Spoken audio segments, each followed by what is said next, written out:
मोनसे गोथार सिन्ताजों हारि सिबिनो थाखाय जों फैदों दा नंखायनो खुलुमबाय बयनिसिमबो जोंनि बर' हारिनि गेजेराव बैसागु फोरबोआनो बयनिफ्राय देरसिन गुवाहाटी मिरु जोबथेसालियाव 11 तारिख नैबे मासनि 11 तारिख दिनै 3 तारिख जाबाय आरो 8 दिनल'सै बे 8 दिनाव जायफोर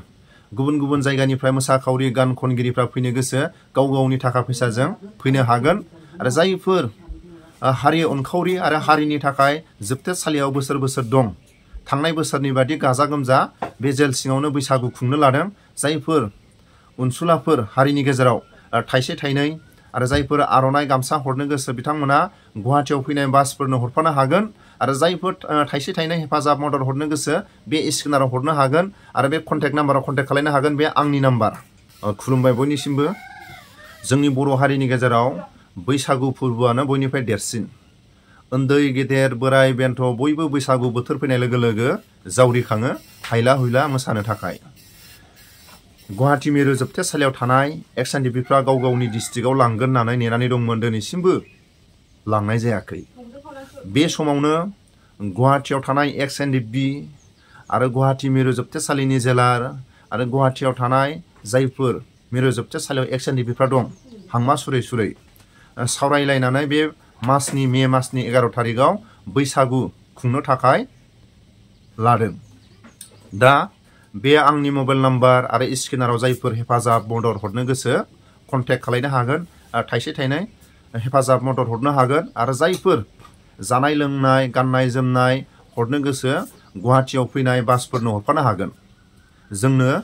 खिथाहरबानो जागोन जोङो बासनिफ्राय जोङो रिसिभ खालामगोन सोरबा आर'नाइ हरनो गोसोबा सोरबा गामसा हरनो गोसोबा सोरबा गाननाय जोमनाय आरो गुबुन गुबुन जायगानिफ्राय आलासि हांख्रायाखै आरो रायजो राजाफोरखौ जों हांख्रायाखै मानो होनोबा फैनो उसुबिदा आरो थाफैनो उसुबिदा आरो जानाय लोंनायफोरनिबो उसुबिदा जायो जोंहा थाखा फैसा जोंहा हाजासे गैया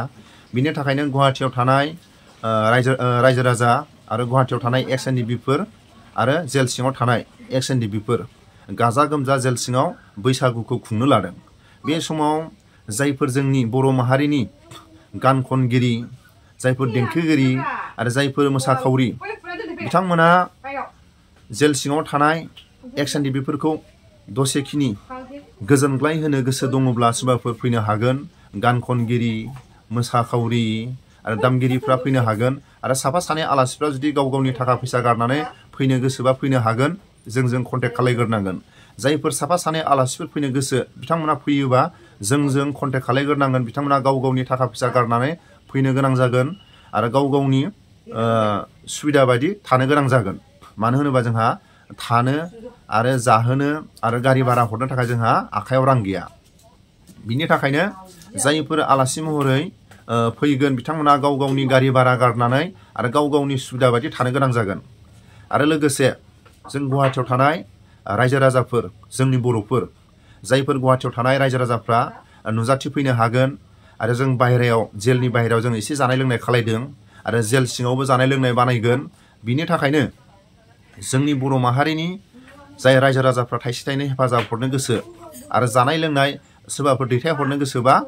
गुवाहाटीयाव फैनाय बासफोरनो हरनो हागोन 9 तारिख 10 तारिखआव सफैनाय खालायनांगोन सोरबाफोर दाउफोर बोरमाफोर बेबायदि हरनो गोसोबा मैगं थाइगं हरनो गोसोबा आरो जायफोर बयलारानो जा जिखुनु जाया हरनो गोसोबा बासजों दैथायहरनो हागोन आरो थाइसे थाइनै हेफाजाब हरनो गोसोबा बे स्केनाराव हरनो हागोन नैबे मे मासनि 11 तारिखआवनो बे जेल सिङाव बैसागु खुंनो थाखाय लादों आरो जायफोर जेल सिङाव दं बिथांमोननो साफा साफानो आर'नाइ होनो हायोबा आरो बिथांमोननो गाननाय जोमनाय होनो हायोबा आरो बिथांमोननो गामसा होनो हायोबा जोबोद मोजां जोंनि बर' हारिनि थाखायनो बिथांमोना बोसोर बोसोर जेल सिङाव दं दा जायफोर जोंनि बर' हारिनि गेदेरमा दैदेनगिरि आरो रायजो राजाफ्रा अननाय दङब्ला थांनाय बोसोरनि बायदि जोङो गाजा गोमजा जोङो खुंनो लादों लोगोसे जोंनि हारिनि गेजेराव अनसुलाफोर दं सोरबा आर'नाइ गामसा जोबथेसालियाव थाग्राफोरनो हरनो थाखाय आरो थाइसे थाइनै सोरबाफोर जुदि हरनो गोसो दङब्ला बे आंनि स्केनार आरो मबाइल नाम्बाराव हरनो हागोन आरो जायफोर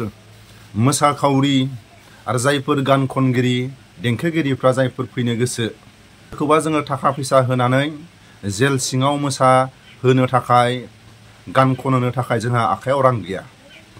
जायफोर हारिनि थाखाय जोबथेसालि सिङाव बोसोर बोसोर हांमा सुरै सुरै दं, बिथांमोनखौ दान्दिसे सम गोजोनग्लाय होनो थाखाय, बिथांमोनखौ दान्दिसे सम रंजाहोनो थाखाय सोरबाफोर गोसो गुदुं दङब्ला जोंनि बर' हारिनि जायफोर गान खनगिरि नुजाथिफैनो हागोन गावनि सुबिदा बायदि। जोंहा आखायाव रां गैया। जोङो जानाय लोंनाय जेल सिङाव जों बानायदों आरो जेलनि बाहेरायावबो जों बानायदों। गुवाहाटीनि रायजो राजाफ्रा नुजाथिफैनो हागोन, गुवाहाटीयाव थानाय बर'फ्रा जेल सिङाव रंजाफैनो हागोन, जेलनि बाहेरायाव रंजाफैनो हागोन आरो जोङो जानाय लोंनायबो बानायदों। दा जों गुबुन गुबुन गुवाहाटीनि बाहेरानि बर'फोरखौ जोङो हांख्रायनाय जोङो जायासै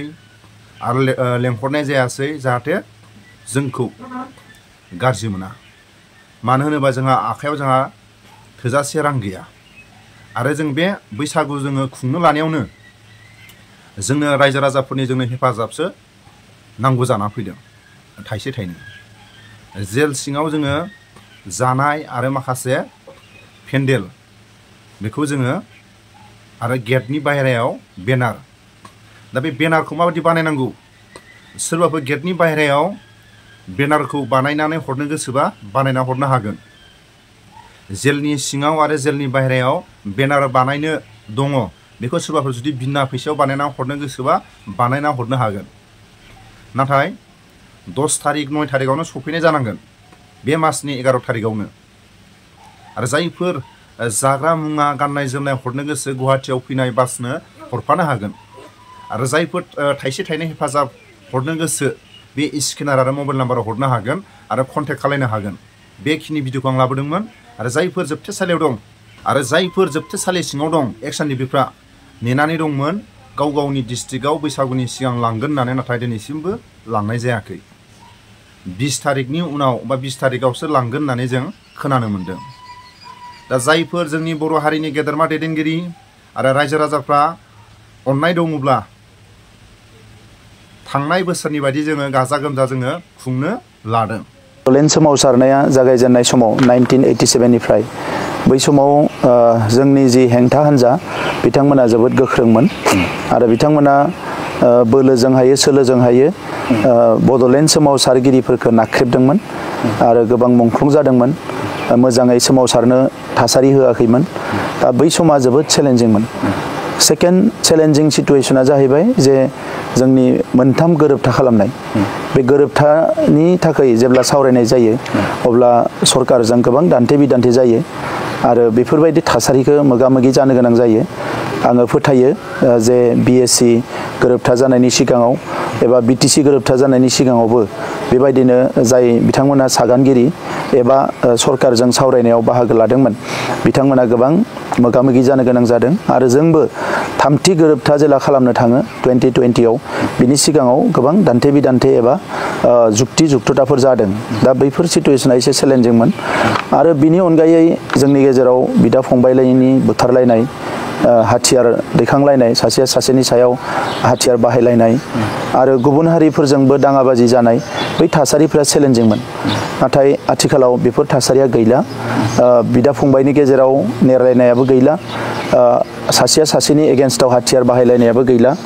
आरो बेजों लोगोसे राजखान्थि थासारियाबो जोबोद स्टेबल जाबाय आरो गुबुन हारिजों जि बर' अनाबर' जादोंमोन बे बर' अनाबर' जानायखौबो जोङो फोजोबनो हाबाय।